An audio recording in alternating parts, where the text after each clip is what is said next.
Hello, my name is Vaagn, and my talk is going to be about social untrust. It is related to web application security, but not really a good talk for OWASP, for which I apologize, but I'll try to make up with something in the end. Something about me. I work for Qualys as, oh, this is cutting it. Sorry. Need to fix it. Sorry.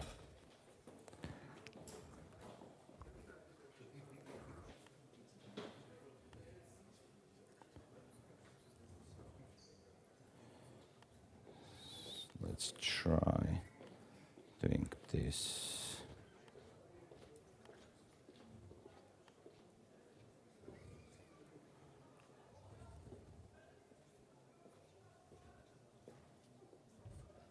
Not the presenter mode.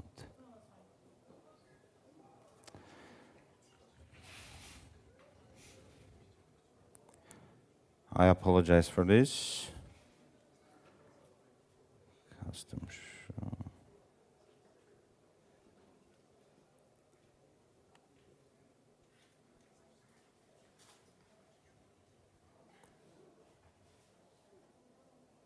Still cutting it. This is not good.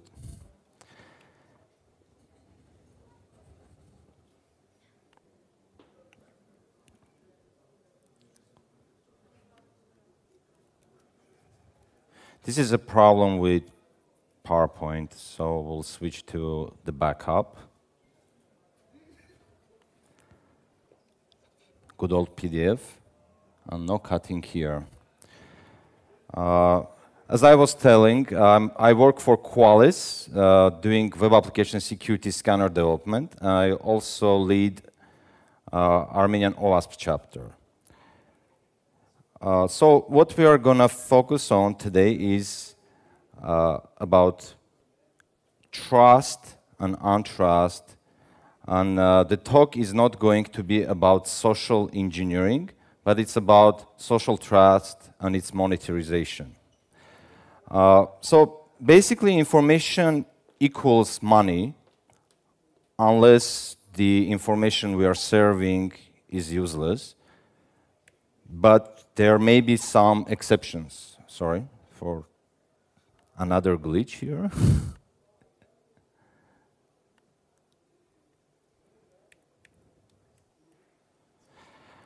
Some exceptions. I call them ePride, eEducation, eFitness. We will see examples of those soon. So with all these new exceptions where the information doesn't equal monetary value, doesn't make money, or you cannot sell it for money, there are things that will be given to the user of the information, something like pride that they could feel when they are achieving something virtually, virtual pride. Or e-education, which is questionable. It could be leading to real money or not. And eFitness, a fitness hype that you may be getting fitter if you exercise more and you're tracking your fitness and you're feeling that you're getting fitter, but it may not be equal to fitness or equal to any monetary value. So with all of those, there is trust involved. And when you take out the trust, all those systems kind of fail. And there is this new formula that I came up with, which says trust equals money. And all of this comes from some security problems on those systems where fundamental security issues are solved. So confidentiality, integrity, and availability are not issues, but there is something else that is going wrong with those systems. So a little bit on trust.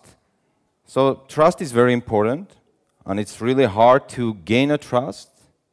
but it's really easy to lose it in a second. So in this case, poor girl will lose trust and her life if the user is cheating or is malicious. On social networks. So social networks use trust and kind of try to monetize it, meaning people on Facebook will be looking at other people, their friends' activities, like they went to some resort in Caribbean, and a friend now wants to go there because this is he or she is trusting a friend, and this way social networks are becoming vehicles of conversion of trust to monetary value. But of course, trust and social networks, they have very hate and love relationship. So when three-word agencies are mixing into the social network scene, trust is kind of leaving the room. And then there are these new services. One of them, this ePride-based system, Pride as a service, I call it. The company's name is Strava. Strava is a website and a mobile app that you could use and track your fitness. And when you do that, you're not only just logging your miles and looking at the good statistics that you've generated, you're also competing with others and competing with yourself. Other than that, it looks like a regular social website, but will give you all kinds of stats, as I said, all the logs of the things you did. Nice tool for analysis of the workouts that you did. And all the KOMs, King of the Mountains or course records that you hold. And so this is the place where ePride comes into scene. So I have a whole bunch of friends that are cyclists and runners, and I'm one of them. This is me. I'm not my friend, but one of the cyclists that are engrossed in this social network, meaning we will go out of our skin to set a new course record or be king of the mountain on a specific segment. So what is important about this is that there is no monetary value in it for the user. User is not gaining anything. It is providing user is providing its information with good faith that it's going to be used only for his own sake and not going to be used against him. And that part is right. There is no problems with fundamental security here. The issue here is that people are trustful. They're trusting that other users of the system are not cheating it. And it's really hard to cheat the system, but it's not impossible.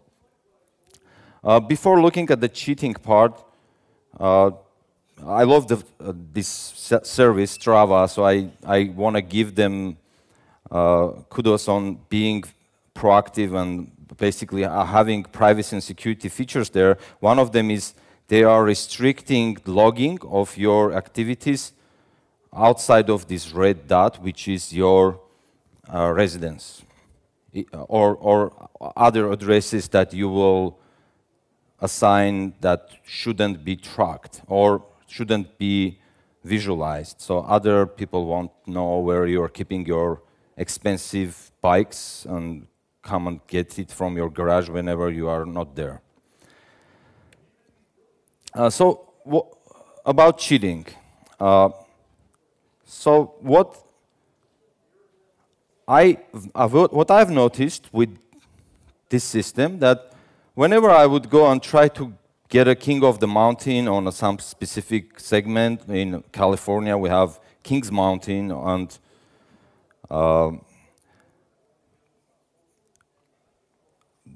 every cyclist's dream is to be the fastest on that Kings Mountain, or all La Honda climb. So I would go and day after day train and try to beat my record or get higher and higher in a position of ranking for that particular climb. But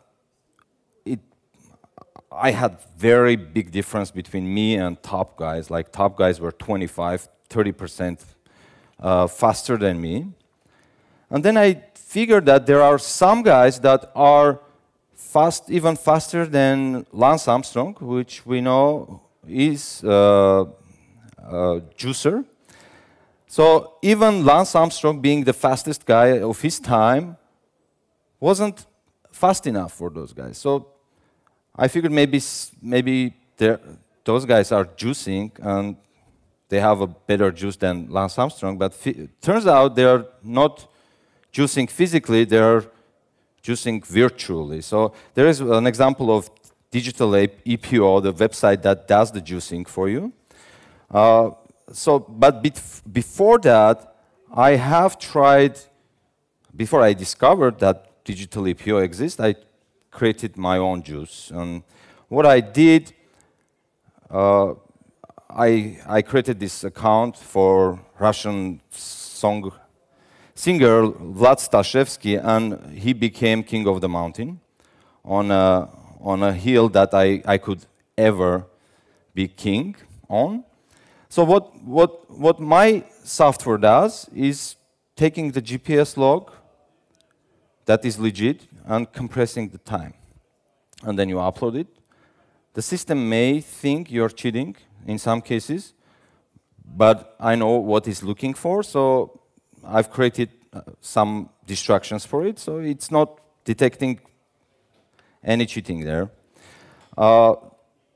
So DigitalEpo, which was done independently at the same time almost, 2013, so those guys were detectable. What they did, they added some little bumps in their log, as we see here. This is the original, and that's what they have done. And as reviewers, peer reviewers, people that would go and look at the logs of other people would notice it and will flag it, and then dispute center will take those logs out, and then the ranking goes down. This is just a review of what the tool does. Compresses the time, heart rate stays the same, so the correlation between speed and heart rate just changes, and it's very hard to notice that you're cheating. So all of that is not for show off and to show you that I was once king of the mountain. It was about the fundamental issues in web application business logics that are not looked at. So the business model that Strava is using is charging people for premium usage, where you can do a little bit more than a standard user can, making money out of it, but then they are not making sure you are not spoofing your data. And if I was the only cheater, and I don't cheat, I just did an experiment, I took it out. If I was the only one, that would be probably okay, but I have suspicion that people are constantly doing that. And what will happen with this business model of them just providing this area for virtual competition, that virtual competition business model is going to fail. So what they did, they closed up all the APIs, so you cannot use external sources to upload. Stricter fraud detection algorithms that will figure out the juiced logs, and peer review by users reporting on other users. So this is just my fantasy. Probably they should have signed GPS logs and correlation based on physiology, some physiological research that people, let's say, cannot produce more than 400 watts for an hour, unless they are one of the elite 10 known in the world. So that was one little plaything that I have done. Besides that, there are other examples where you have the same fundamental issue of trust that will break business models of web applications or mobile applications. So another example is Uber. Actually, I like Uber, but there is a very interesting story with me and Uber. First time I ever used Uber, I called the car. The lady that was driving came and parked on the other side of the street. So she couldn't figure out the direction for some reason. So she was probably 200 meters away from the point that she was supposed to pick me up. So I had to physically chase her down, and she was circling around. So I had to chase her down to ask her to drive back to where I was supposed to be so we could have my suitcases. So much for digital age. In my previous experiences with taxis, taxis would come to you. You're not supposed to chase taxis. And digital age changes it a bit. So Uber is good. It's good for the driver. It's good for the user. But same thing with Uber. There is trust involved, and people are exploiting that trust. And unless they are willing to change the business model a bit, make it a bit harsher, there are going to be cheaters and newer scams. Some well-known scams are where, for example, people are hedging Uber versus Lyft in States, for example. So they will call both, and whichever shows up first, user takes that one and cancels the other one. Creates problems for other users and the driver. Or people are creating accounts and referring other accounts, and then that account refers to the other account, and then each time you refer, you get $30. So basically, the initial $30 as a present to join the Uber. They can do it for a couple of times until they get caught. There are some new scams where riders are canceling the ride once they start the ride. Once you get into the cab, you cancel the ride on your mobile app, and if driver is not looking, or if you keep talking to the driver, he will drive around, he will get there, you'll get out and go, and the driver will figure out later, will discover later on that you canceled the ride 30 minutes ago, and he was just driving you for free. And it's going to be hard to dispute it if you were also spoofing the GPS, if you have GPS spoofer. Because that GPS log is going to be the proof for dispute center to basically raise the case and get the money out of you. So, as I said, disputes in Uber are based on a GPS log. And if we trust, we put the trust on a GPS technology and GPS log, then hacks are possible. Another example, an application called Jimpack, where this ePride, where you're just showing off that you're working out a lot, meets real monetization, which means a user could get paid if he visits a gym regularly, and he gets penalized if he's missing a workout. If you are a regular at the gym, you could probably make a couple of dollars a week. But if you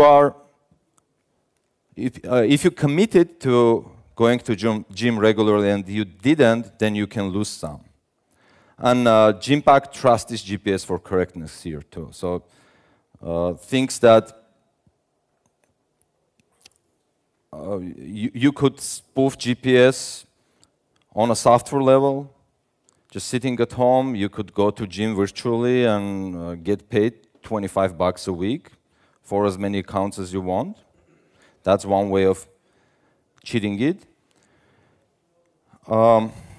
which probably will get you caught, but it's still a problem for the system.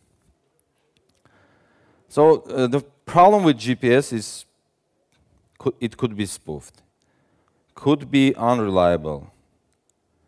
Good solution exists for it. Military-grade GPS has authentication and stuff. Will get you a little trouble when you're trying to spoof it, but that is not used in any of the mobile devices that I know. So hacking GPS, very cheap GPS jammers are in existence. Spoofing is a bit hard if it's done on hardware level, meaning externally, outside of the hardware. But there are cases where it was done. So University of Texas students took on the challenge of misnavigating $80 million bot that they spoofed the GPS coordinates from it externally and led it to a totally different course from what it was supposed to go. And they say that the equipment they used was only $3,000.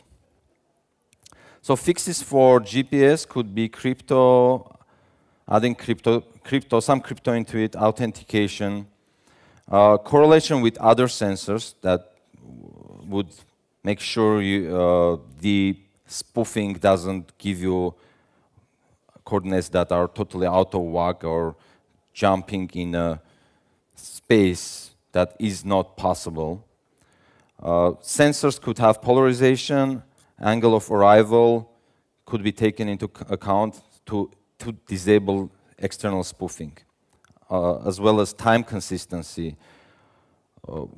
Because when you spoof GPS signal, sometimes you have to shift time a bit. And if you're looking at the accurate time internally, you could probably detect that it's being spoofed.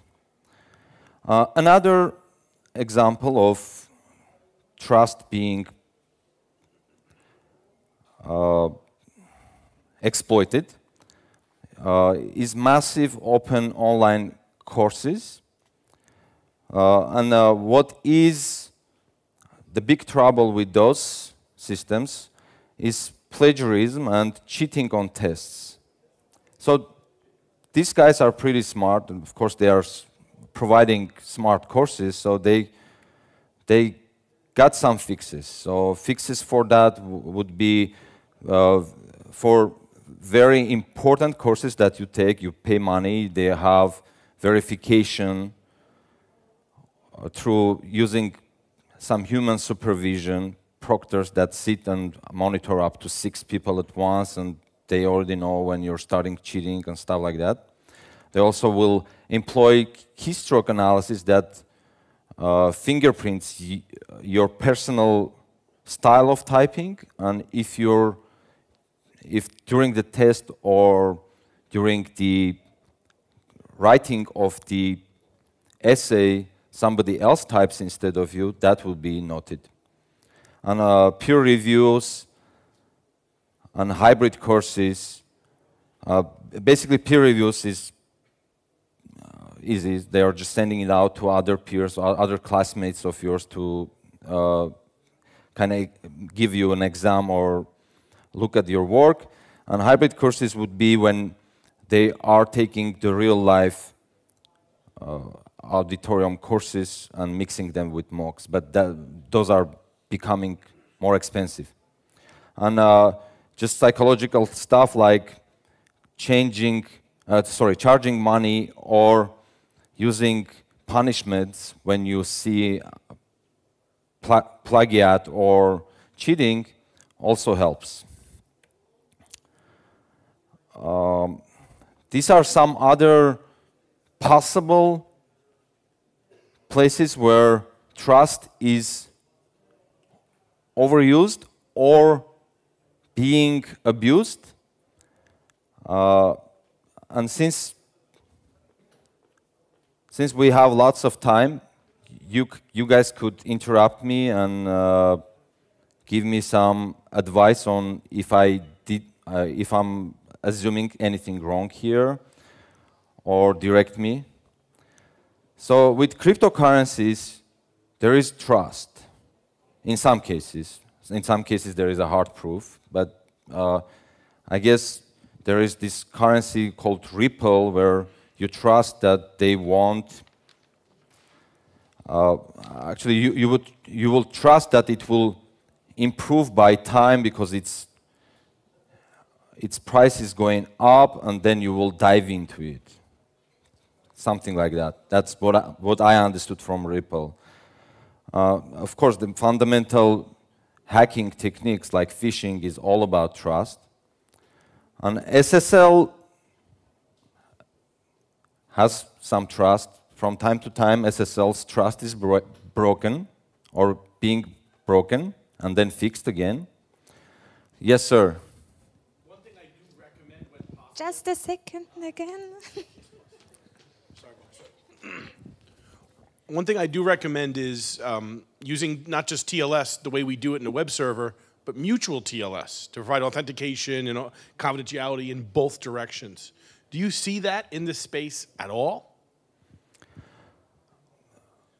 Of course, because that's improving trust on both ways. Of course. Thank you, Jim.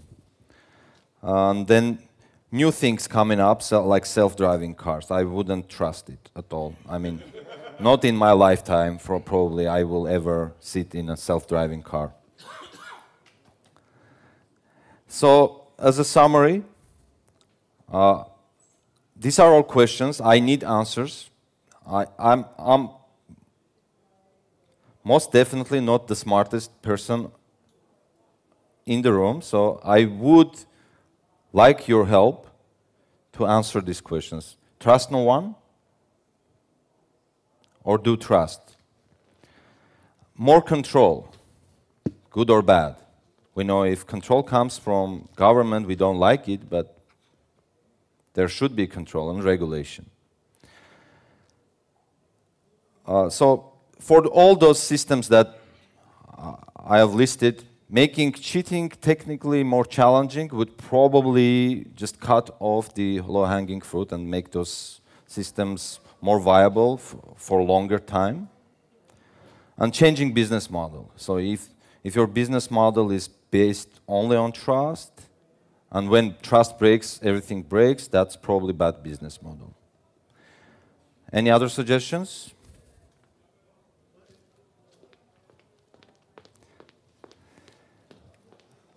And just to be an OWASP talk. Sorry. Sorry, sir. Because could you go back to the last slide? Because I think that that is linked with the social dynamics. I mean, if we have a system, yeah, and we should assume that there will be people, they will get free ride, yes, and of course there will be let's say a number of these peoples that the system will survive, yes. Few, okay, the system can deal with it. Yeah. But if the number will rise, the system will collapse. So in fact, in these examples that are based, we are talking about virtual values of some kind. Yes, or something like that. But let's say that they are based on human behavior. So in fact, they are very similar, for example, for the public transport. If there will be too many people that they are cheating, they are getting free ride, the system will collapse, yes? Yes. So this is very, very similar, and I think that the root cause of it is how the human behaves and how the trust grows in the society. Yes, yes, sir. Yeah, so similarity, not similarities, is the same thing. It's the same people, but in a virtual world. So the tools of cheating are changed, yes, because this is now simply getting getting free ride using specific tools, but the idea of this is very human. So of course we could try to get some more tools to prevent it.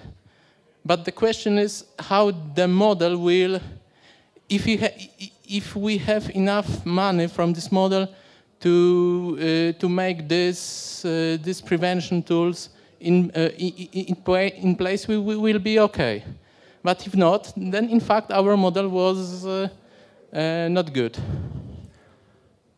Yeah, sorry. So there was no question then. I think you just said it.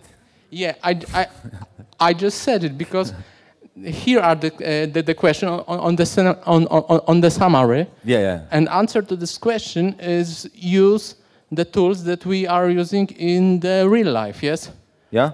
So regulation, okay, but they have be governed by some, I don't know, democracy. Maybe not the good, the morality. Best. Yeah. So, and of course we are now in times that there is much change. There is a very it's very how to say it? It's very fragile. Yeah. Thanks. Yeah. So in fact also we can see it in, I don't know, this virtual world. Yep. Yeah, thanks. So, yeah, of course, parallels between real life and virtual life are still there. Nobody wants to cut it. But you could also add more tools in virtual life. It's easier to add tools. It's easier to add technologies. And we have to think about technologies that will be used to make it more trustable. For example, SSL connection may be not very trustable, but I'm sending email, secure email, or through PGP, not SSL, or some other crypto system, is more trustable nowadays than you would send an email previously. So technology helped in some cases to improve the trust, so we could also do it all over the place, not necessarily just communication. So am I getting it right? Yes, but the problem with this is if if the people will use it, because for example, even when Snowden wanted to contact the reporters, he was unable because they wasn't able to use the secure email. Yes. Yeah. So this is the problem. Then okay, for us that are in this area, We know this. We will use it. We will try to make it working. But if the user will have the we have the choice, he will choose what is easier for him or her. Yeah, and they will also choose to cheat if it's easier to cheat. So we have to make it harder to cheat or harder not to use secure stuff. For example, as Jim was mentioning, HTTPS everywhere, certificate pinning, those things will make you work in a more secure environment by default. So technology helps there, and you don't give much choice to a user. You're enforcing more secure lifestyle on them, if possible. Other questions? Suggestions? Booze? All right, thank you very much. Thank you. Big applause, please.